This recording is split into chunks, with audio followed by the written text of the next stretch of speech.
दिल्ली के पर्यावरण को बेहतर बनाने के लिए दिल्ली के अंदर अरविंद केजरीवाल जी की सरकार दिन रात काम कर रही है।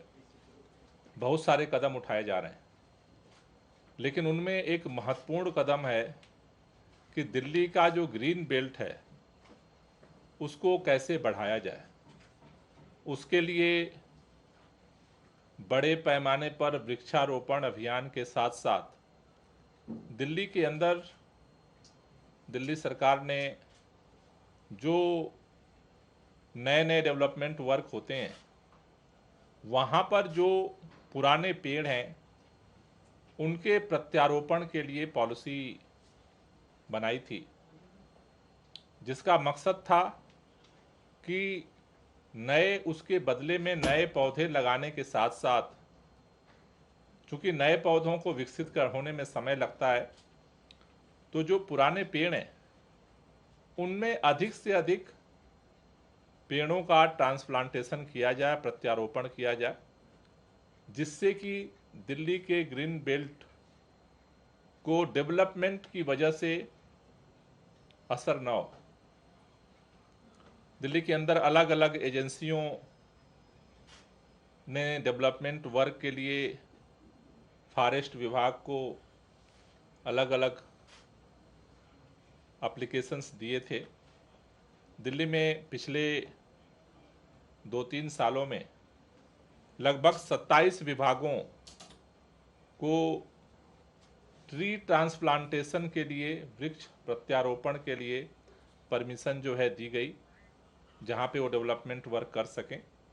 जो विभागों को दी गई उनमें जो प्रमुख विभाग हैं उसमें NHI, NCRTC, NBCC, DMRC, RLDA, PGCIL, जल बोर्ड, PWD, CPWD और MCD प्रमुख विभाग हैं जिन्होंने ट्री ट्रांसप्लांटेशन के लिए परमिशन लेकर वहाँ पे डेवलपमेंट वर्क के काम को किया है।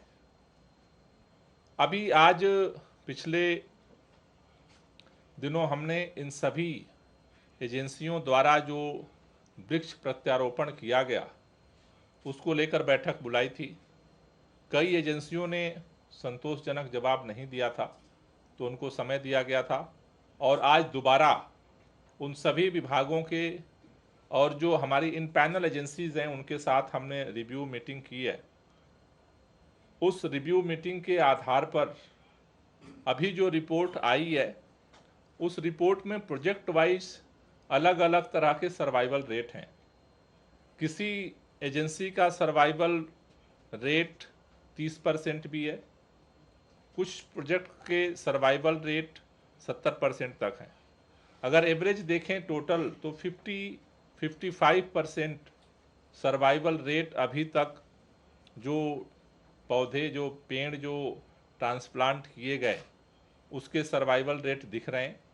लेकिन कई एजेंसियों के जो वर्क हैं वो काफ़ी पुअर हैं। इसको ध्यान में रखते हुए हमने फॉरेस्ट रिसर्च इंस्टीट्यूट देहरादून को थर्ड पार्टी ऑडिट के लिए दिया है, जिसके आधार पर ये पता चल सके कि एग्जैक्ट किस एजेंसी का कितना सर्वाइवल रेट है, और उसके आधार पर जो इन पैनल एजेंसीज हैं उनको भी ब्लैक लिस्ट करेंगे जिनका परफॉर्मेंस बहुत पुअर है। और साथ ही साथ जो एजेंसीज निर्माण कार्य कर रही हैं, डेवलपमेंट वर्क कर रही हैं, उनके भी फर्दर प्रपोजल को हम रिव्यू करेंगे कि उन एजेंसियों को जो इसका उल्लंघन कर रही हैं या लापरवाही कर रही हैं, उन एजेंसियों को आगे डेवलपमेंट वर्क के लिए परमिशन दी जाए या न दी जाए, उसके आधार पर हम रिव्यू करेंगे। इसके साथ साथ अभी दिल्ली के अंदर अभी DDA की तरफ से हमारे पास ये लेटर आया है। DDA ने ये इस लेटर में फॉरेस्ट विभाग को लिखा है कि दिल्ली के अंदर अब जगह कम पड़ रही है क्योंकि जो हमारी पॉलिसी है ट्री ट्रांसप्लांटेशन पॉलिसी जो है, ट्री कटिंग पॉलिसी जो है, उसके अनुरूप अगर एक पौधे को काटा जाता है या ट्रांसप्लांट किया जाता है तो उसके जगह पे 10 पौधे लगाने होते हैं। इन्होंने इस लेटर में लिखा है कि अब हमारे पास जगह नहीं है, क्योंकि बहुत सारी एजेंसियां डीडीए से ज़मीन लेती हैं और उसके आधार पर प्लांटेशन करती हैं। तो इनका कहना है कि इसको जो पॉलिसी में है कि एक की जगह 10, उसकी जगह एक की जगह 2 पौधे लगाने का पॉलिसी में प्रावधान किया जाए। अभी हमने इसको लेकर के आज मीटिंग में काफ़ी चर्चा की और अभी 2 निर्णय हमने लिए हैं। एक तो ये कि डीडीए को हम चिट्ठी लिख रहे हैं कि एक बार दिल्ली के अंदर डीडीए के पास कितनी लैंड है अभी वर्तमान में, उसका एक रिपोर्ट सबमिट करें, जिससे ये निर्णय लिया जा सके कि अभी फर्दर कितनी ज़मीन है जहां प्लांटेशन हो सकता है। दूसरा जो हमने निर्णय लिया है कि एक हम ग्रीन कवर डेवलपमेंट कमेटी बनाएंगे, जिससे कि लैंड की दिल्ली के अंदर आज या कल शॉर्टेज होनी है तो और क्या क्या ऑप्शंस हो सकते हैं जिससे कि दिल्ली के अंदर ग्रीन कवर को बढ़ाया जा सकता है।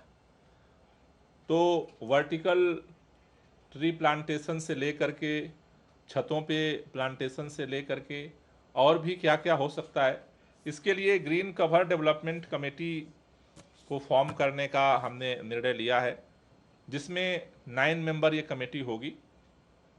ये जो 9 मेंबर कमेटी होगी उसमें पीडब्ल्यूडी के 2 मेंबर होंगे, डीडीए से 1 मेंबर होंगे, फॉरेस्ट से 1 मेंबर होंगे, एमसीडी से 1 मेंबर होंगे, स्कूल ऑफ प्लानिंग एंड आर्टिकल्चर के 1 मेंबर होंगे, दिल्ली अर्बन आर्ट कमीशंस के 1 मेंबर होंगे, सीपीडब्ल्यूडी के 1 मेंबर होंगे और आई पूसा से 1 मेंबर होंगे। ये 9 मेंबर कमेटी हम बनाने जा रहे हैं कि जो पूरे दिल्ली के लैंड की सिचुएशंस हैं, जो यहाँ पर ग्रीन कवर की सिचुएशंस है, उसमें नए नए क्या रास्ते निकाले जा सकते हैं जिससे कि दिल्ली के ग्रीन कवर को बढ़ाने में जो है वो परेशानी ना हो, जिससे डेवलपमेंट भी आगे बढ़ सके और दिल्ली के ग्रीन कवर को भी हम आगे बढ़ा सकें। ये इस ग्रीन कवर डेवलपमेंट जो कमेटी है उसको, ये एक्सपर्ट्स की कमेटी होगी जो अपना रिपोर्ट सबमिट करेगी और फिर उसके आधार पर हम आगे का निर्णय लेंगे। तो ये आज की बैठक में मुख्य फैसले लिए गए। कोई क्वेश्चन है तो ले लीजिए। सर, आपने बताया कि आपकी पॉलिसी के हिसाब से एक पेड़ काटने पे 10 पौधे लगाने होते हैं। डीडीए के लेटर में कहा कि एक पेड़ काट रहे हैं तो 2 पौधे लगाएं, तो उससे ज़्यादा आप कर रहे हैं। यानी अभी जो आपने बोला कि लेटर लिखे उनको क्या बताएंगे? नहीं, अभी तो हम जो अभी हमने जो पॉलिसी हमारी है वो तो जारी रहेगी। हम अभी डीडीए को ये लिख रहे हैं कि आपके पास अभी कितना लैंड का स्टॉक है जहां पौधे लगाए जा सकते हैं। एक बार वो प्रेजेंटेशन करेंगे, उसके आधार पर फिर हम निर्णय लेंगे, लेकिन हम ये संख्या कम नहीं करेंगे। जी जी। हम जो लैंड है वो लैंड के आधार पर उस काम को आगे बढ़ाएंगे। सेकेंड, लैंड की शॉर्टेज होने में के बाद भी दिल्ली के अंदर जो हमारा ये रेशियो है मेंटेन रहे, उसको कैसे किया जा सकता है, इसके लिए ग्रीन कवर डेवलपमेंट कमेटी बनाई गई है कि जो रिपोर्ट सबमिट करेगी कि और क्या क्या ऑप्शंस हो सकते हैं। जैसे दिल्ली के तमाम जो सरकारी विभागों के छत हैं वो सारे कबाड़ खाने बने हुए हैं, तो वहाँ पर किस तरह के पौधे लगाए जा सकते हैं जिससे ग्रीन कवर बन सकता है। अभी नया कंसेप्ट आया है कि पूरी जो दीवार है वर्टिकल जो है वो ग्रीन बिल्डिंग डेवलप हो रही है, इसलिए जो तमाम जो अलग अलग जो एक्सपर्ट्स हैं उनको भी, जिससे कि जब बिल्डिंग पास हो उसी समय इन बिगनिंग ही पूरे प्लान में ही उसको सबमिट किया जाए कि हम पूरे ग्रीन बिल्डिंग कैसे डेवलप कर सकते हैं। तो चूंकि दिल्ली में जो इन्वायरमेंट की स्थिति है उसमें डीडीए के प्रस्ताव को तो हम लोग नकार रहे हैं, क्योंकि उस पर तो कंप्रोमाइज नहीं किया जा सकता है। बट अभी लैंड की क्या सिचुएशन है उसका आकलन करने के लिए प्रेजेंटेशन के लिए लिख रहे हैं। एंड सेकेंड, और अल्टरनेटिव क्या हो सकते हैं उसके लिए कमेटी बनाई गई है। इसमें अगर अमेंडमेंट करना पड़ेगा तो इसका प्रोसेस क्या होगा? अमेंड करने के लिए एक्सपर्ट्स की जो रिपोर्ट आएगी, ये कमेटी हाँ कमेटी की रिपोर्ट आएगी कैबिनेट को और उसके बाद फिर उस पॉलिसी को डेवलप करेंगे। कैबिनेट अप्रूव के बाद एलजी अप्रूवल है। हाँ जी, वो तो जो प्रोसेस, जिस प्रोसेस से वो पॉलिसी बनी उसी प्रोसेस से रिव्यू होगा। बट हम 10 को 2 नहीं करने जा रहे हैं। Okay, thank sir, you. एक सवाल थोड़ा सा इससे अलग है।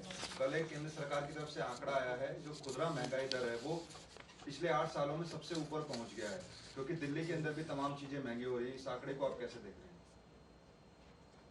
देखो, दुर्भाग्य यह है कि केंद्र सरकार आंकड़े तो प्रस्तुत कर रही है, बस समाधान प्रस्तुत करने में चुप्पी साधे हुए है। तो दिल्ली के अंदर बेरोजगारी और महंगाई दोनों बहुत तेजी के साथ बढ़ रही है और केंद्र सरकार इस पर मौन साधे हुए है। मुझे लगता है कि संकट गहरा हो रहा है। भारत के आसपास के भी देशों में जिस तरह की परिस्थितियां बनी हैं, मुझे लगता है कि केंद्र सरकार को उसको सीरियस लेने की ज़रूरत है और इस पर एक सीरियस रिव्यू करके इसके समाधान की तरफ बढ़ने की ज़रूरत है, जिसमें केंद्र सरकार, राज्य सरकारें मिल करके इसको पहल करें। नहीं तो बेरोजगारी और महंगाई इस देश के अंदर बहुत ही सीरियस संकट की तरफ, देश को ले जाने की तरफ बढ़ रहे हैं। Thank you. सर, ये रोड ऑन जो एजेंसी